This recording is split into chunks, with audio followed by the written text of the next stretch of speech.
The world today continues to be one great mission field, even in countries that have a long history of Christian traditions. The late Holy Father, Pope John Paul II, once said, "It is not enough for us to discover Christ. We must also bring him to others." They say we had both feet in hell and we didn't know it. Our Lady saved our lives and the lives of all of our children. They come to share their testimony this afternoon. The title of their talk is "The World as They Knew It Was Fading Away." And it goes along with the message that Mary has said to us, "God sends me to you out of love. Without God, there is no future or joy, and above all, there is no eternal salvation." Please welcome with me Nancy and Patrick Latta. This sharing today is about my conversion to the messages of Medjugorje, but it's not an easy story to tell. It's very difficult, and I really need your help, because what I have to say is not easy for anyone. So if you'll bear with me, I'll start from the beginning. I'm 59 years old. I'm a Canadian. I've been married 3 times. I've been divorced twice. Both of my divorces were for adultery, and both of them were my fault. I haven't been to church in 25 years, up until the time of the messages. My oldest boy came to me and said, "Dad, tell me about God." I took a $20 bill out of my pocket and said, "Here, this is God. Go get a stack of these, you got all the God you want." I was in the car business for 30 years. My youngest son was going to St. Michael's School on Vancouver Island. And he phoned up one day and said, "Dad, there's a minister coming around to baptize some of us kids that have never been baptized. What should I do?" I said, "Do whatever you want. It's your choice." I didn't have enough guts to tell him there's one true faith. I didn't have enough guts to tell him to be a Catholic. I didn't have enough guts to tell him anything. He came home an Anglican, and I was born a Catholic. Isn't that great for a Catholic parent? I have 4 children, 2 from the first marriage and 2 from the second, and I shattered their lives completely.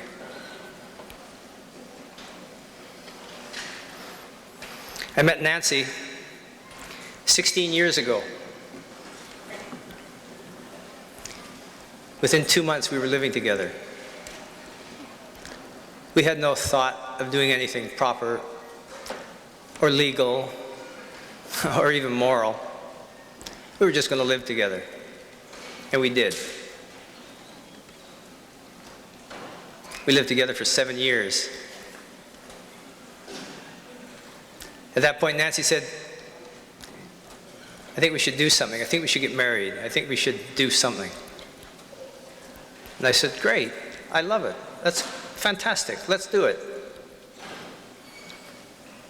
I didn't phone a priest or a church or a parish or even a minister. I phoned a helicopter service.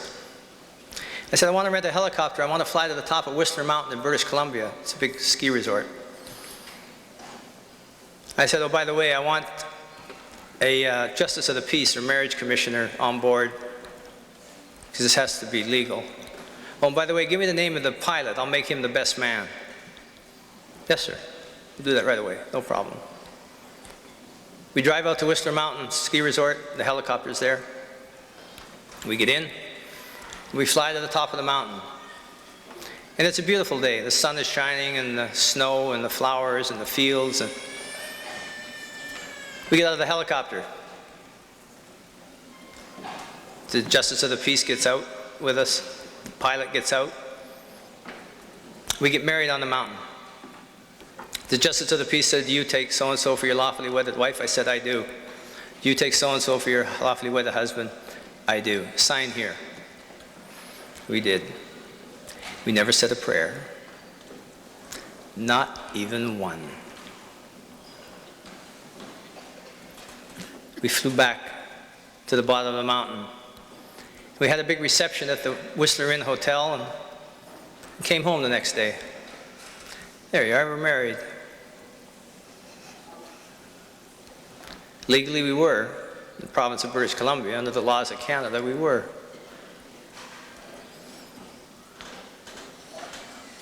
I'd come home from work. I came home from work maybe 6 weeks later, and Nancy's crying and crying and crying in the living room. I said, "What happened? What went wrong?"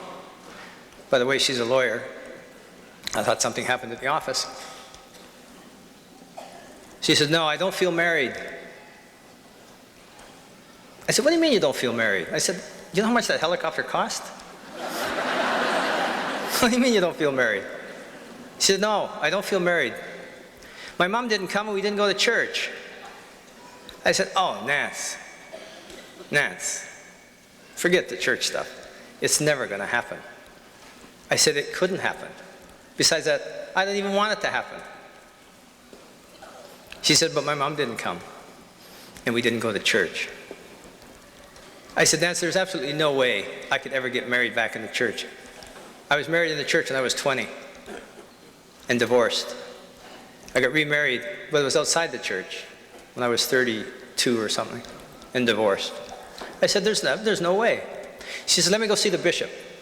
Let me go see the bishop in Vancouver." So she goes down to see Bishop Carney in Vancouver, British Columbia.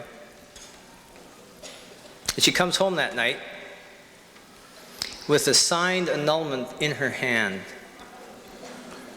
I said, "Nance, that's impossible. That can't possibly be. I know you're a good lawyer, but no." She says, "No, your ex-wife applied for it 20 years ago. It came due last year. The church doesn't recognize your marriage, your second marriage. I have a letter from the bishop to get married back in the church." I said, "Oh, God, that's all I need." So I go like this. I said, "Go on, just go pick out a church. Go pick out a church," thinking that maybe this is never really going to happen. She comes home the next day. Now remember, Nancy is Croatian and a lawyer, so they're like little bulldogs, you know, they're tough. So she comes home the next day. She says, "I have a parish that'll marry us." I said, "Okay, what's the name of the church?" He says, "It's the Immaculate Heart of Mary." A Croatian Franciscan church. I don't know if anybody who've ever been to Canada, you can find one Croatian Franciscan church every 600 miles. She found the only one. But she said, "You got to go talk to Father Jerry. He's the parish priest." I said, okay. You know how a car dealer says, okay? It's all lip service. So I go see Father Jerry and I said, "Father, Nancy phoned. She wants to get married in the church." He says, "I know." He said, "And I'm absolutely against it." He says, "You're a two-time loser." He says, "You got 2 ex-wives and 4 kids and she's never been married." He said, "I don't want any part of this." I said, "Oh, thank God." I'll go home. So I go home and say, "Nance, this is what Father Jerry said. He doesn't want us. He doesn't want any part of it." She says, "You go back and talk to him again." Okay. "Father, Nancy still wants to get married in the church." "Okay. If you really insist on it, but you have to go to confession. You have to come back to the sacraments. You have to come back to the faith." I said, "Oh my God, Father, I've been away from the church for 25 years. I'm a car dealer. It'll take 3 months to go to confession."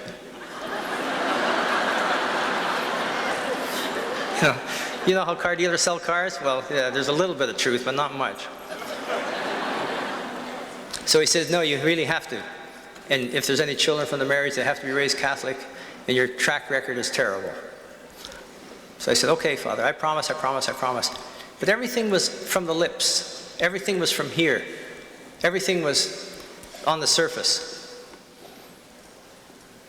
So we get married in church. I think I'm the only guy that married his wife twice in the same year. And it's a beautiful wedding. And her mom comes, and she's dressed gorgeous, and her dad comes, and the whole family comes. But I still don't pray. Nothing touched me. I don't go to Mass on Sunday. I have a boat. I go out and play with my boat. I have my cars. I don't say the rosary. We'd be on holiday down in Mexico for Christmas, or Hawaii. And it's Christmas Eve. And Nancy get a movement in her heart. She said, I'd love to go to midnight Mass. I said, well, go. You know, I'm too busy in the bar drinking tequila or something. Didn't touch me at all. Absolutely wasn't moved by it at all. In the meantime, our kids. School phones me up. The kid that baptized himself, he said this kid can't come back to school anymore. I said, why? What happened? What did he do? He says he's drunk every day. And he's dealing drugs. This kid's 15 years old. I said, what do you mean he's dealing drugs? What do you mean he's dealing? I knew nothing about this. They said, listen, we're telling you we don't want him back in the school. Wow, what a shock that was to me. So he comes home. And you know when these kids are on drugs, they look like unmade beds, you know? He's got the earrings and the long hair and the baggy pants. And I don't know what to do with him. But he can't go to school. School won't take him. In the meantime, my other son, Jason, he's about 6'4", and he wants to play rugby. So he joins the Vancouver Rugby Club, comes home drunk every night. I said, I thought you joined the rugby club. What are you doing? What is it? Where's the booze? He said, well, it's, you know, we have a bar at the club, Dad, you know, and we, you know, the guys, we have to, you know, we have a few beer after. He's drunk every night. My daughter married one of my salesmen. Marriage lasted maybe 2 years. Thank God I got a grandson from it. But they split up. I didn't tell her to pray. I didn't tell her to go to church. I didn't tell her to make up with the guy. I gave her a credit card and a set of keys. I said, go find somebody else.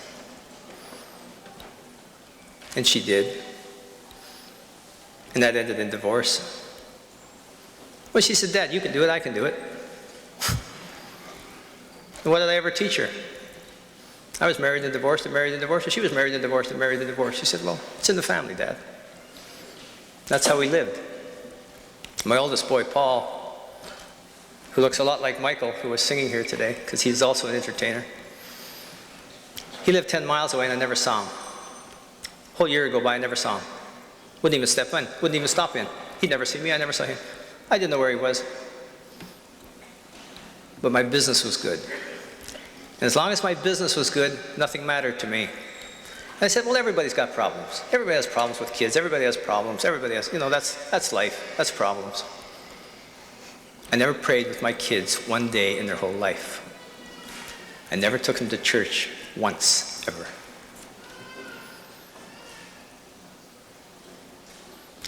So now we're into a material world. Nancy and I, we have a little real estate company. We're buying houses and selling houses, plus the car business. And we're moving from this one house to the bigger house. And a little package arrived. It was a little smaller than this, actually, but it was very similar. I said, Nance, what is this? What is this? She says, my brother sent it. Remember, they're Croatian. He said he translated us a message from some kids in a place they say they see the Mother of God. It's called Medjugorje. I said, see the Mother of God? What are you talking? I said, Nance, come on, this is the 90s. This is, come on. So I pitch it up on the fridge. It doesn't even get opened. But the day we're leaving this house to move to the bigger house, because you always bigger and bigger and bigger, that was our lifestyle. She hands this package back to me and says, here, my pagan husband. She says, you throw these away, it's on your conscience. And the car dealer has about that much conscience left, if that. So I said, give me these things. Let me see these things. What are they? And I opened it. And the first message I ever read, it said, I'm calling you to conversion for the last time. And underneath it said, I've come to tell you God exists. And I just stood there in tears. I don't know what happened. The tears wouldn't stop. And they just kept running and running and running. And that message, I'm calling you to conversion for the last time, went right through my heart. And it went right through my soul. I believed the messages of Medjugorje in 30 seconds. I didn't say who wrote them. I didn't say where did they come from. I didn't say what visionary. I didn't say who. I said the messages of Medjugorje are true. I believed them instantly. And I went to Nancy and I said, why didn't you tell me about these? Why didn't you tell me about these messages? I said, Nancy, these kids are telling the truth. This isn't Cinderella. This isn't a bedtime story. These kids are telling the truth. I believed them in 30 seconds. But the tears wouldn't stop. The tears kept coming and coming and coming. And the message that I've come to tell you God exists, when I was this big, 6 or 7 years old, when the sisters were teaching me in school, everything came back in an instant. Everything came back, and I said, oh my God, this is all true. God does exist. I spent my whole life pushing him away, and it came back like that. The messages just burned through my heart and soul, and I wouldn't put my book down. I read it and read it and read it and read it. I read every message in that little book 100 times, but the one that stuck in my soul is I call you to conversion for the last time.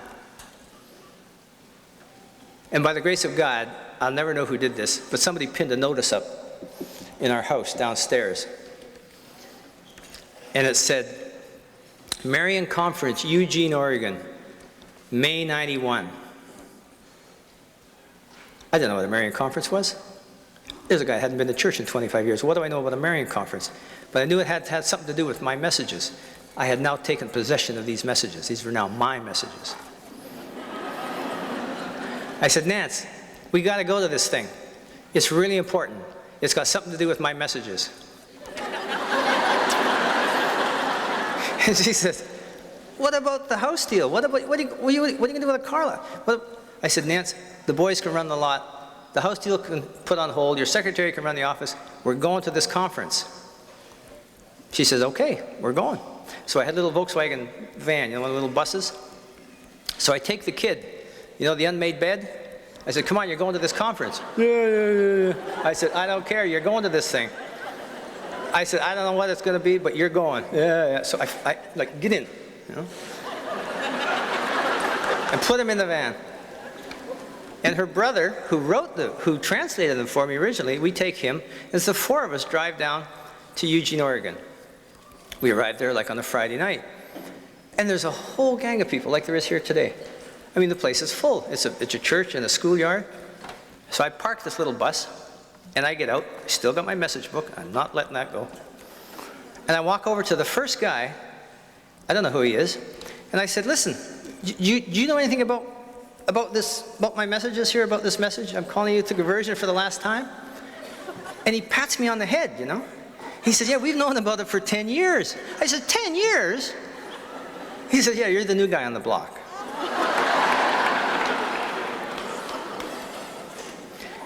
So I thought I was in heaven. Everybody's talking about my messages. Everybody's talking about these messages which I believed were true.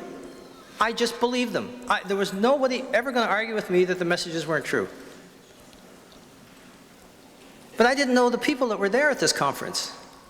Wayne Weibel was there. I didn't know who Wayne Weibel was. I didn't know he was one of the big heavy hitters for Our Lady. I had no idea. Roberta Salazar was there, the big full-time marathon runner who prays the rosary and wins marathons. Father Ken Roberts was there. Jan Connell was there. And Father McGinnity from Ireland. And these are the heavy, heavy, heavy hitters for Our Lady. And I said, Nance, I think we hit pay dirt.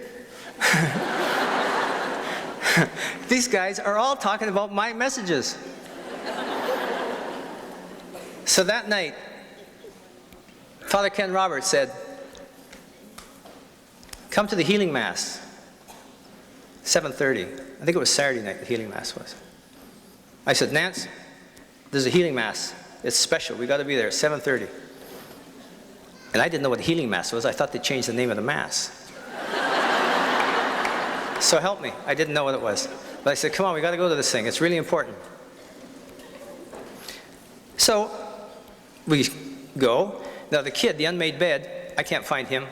Lord, if you give me $100, I couldn't find this kid. He's out looking for a beer. Who knows where he was? But I found her brother, and so the three of us, we go and sit, and the mass starts.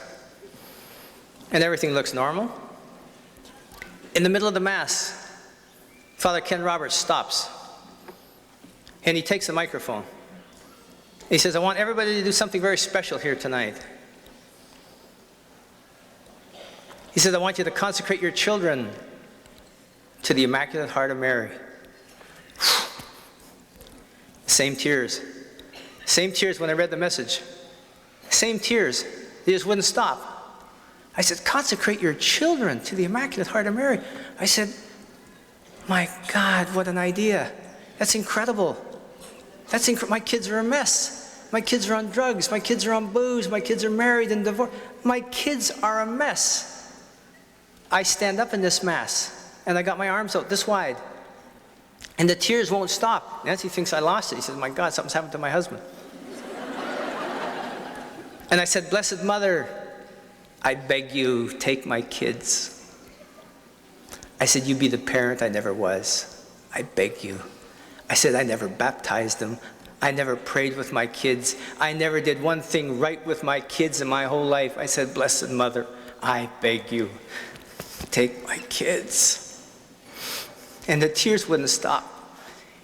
And that was the only honest thing I ever said in my whole life. It's the only thing I ever said that was true. It was the only thing I ever said that was from out of my heart and out of my soul. Blessed Mother, I beg you, take my kids. Because I didn't know where else to go. There was no help. There was nowhere to go with these kids. They were a mess beyond. Anything I did was useless because I never prayed with them once. I never gave them anything to hold on to when they fell. When my kid fell into drugs, what could I tell him? When my daughter got divorced, what was I going to say? Don't do it? I gave them nothing to hold on to. But that Mass with Father Ken Roberts was the turnaround in my life. That's when I changed. That's when I decided to live the messages. That's when I decided to try as hard as I could to follow what Our Lady is asking us. And it wasn't easy. Fasting, pray the rosary every day, go to confession once a month. I thought it was the hardest thing I ever could do in my whole life. I couldn't believe anything could be so tough. Somebody wrote a song, Gentle Mother. Phew.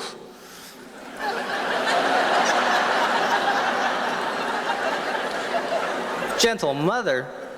I couldn't get down 2 weeks of this fasting. And I'd wait till midnight and then raid the fridge. But that was my change. And miracles happened in our life. As I changed, I saw the kids change. I never asked them to pray. I never asked them to say the rosary. I never asked them to come to Mass. And people say, well, what are the fruits of Medjugorje? What are the fruits of one person believing the messages in a family? What do you get out of it? Ladies and gentlemen, this is what I've come to tell you today.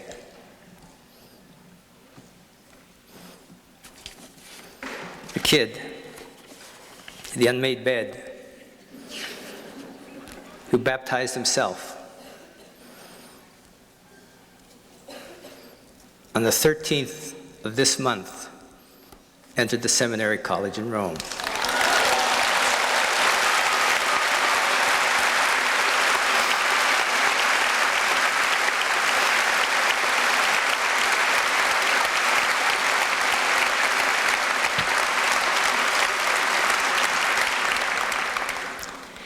He joined the Order of the Oasis of Peace in Medjugorje.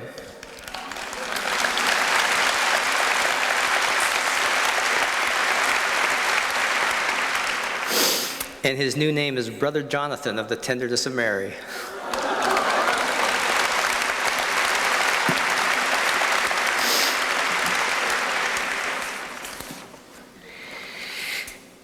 And the rugby player, the kid that was playing rugby that I thought would be an alcoholic,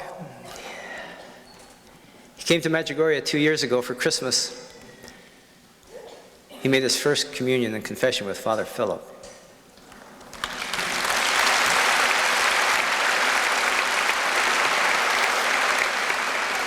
He went back to Canada. He's now a fireman. He lectures youth groups on the dangers of alcohol.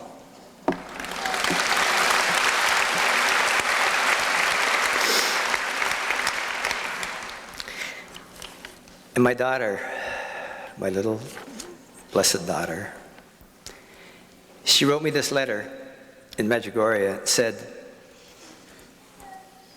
"Dear Dad, the Lord makes all things new.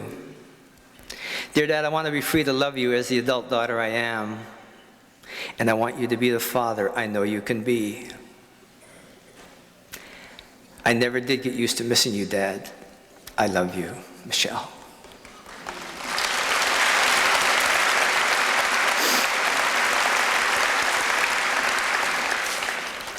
And the oldest boy, who I wouldn't drive 10 miles to see, sent us a fax and says, "Dear Dad, I'm thinking of you a lot lately. Danita and I would like to come over to Medjugorje to see you. Would that be possible?" This kid I wouldn't drive 10 miles to see, and he's going to come 10,000 miles to see me.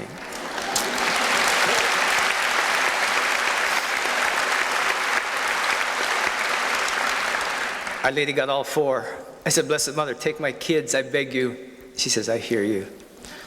I hear you." And I had no right to say that. Here's a guy standing with both feet in hell who's committed every sin on this planet, who's done everything wrong. And I said, "Blessed Mother, I beg you, take my kids." And she did. But the greatest grace she gave me is standing beside me.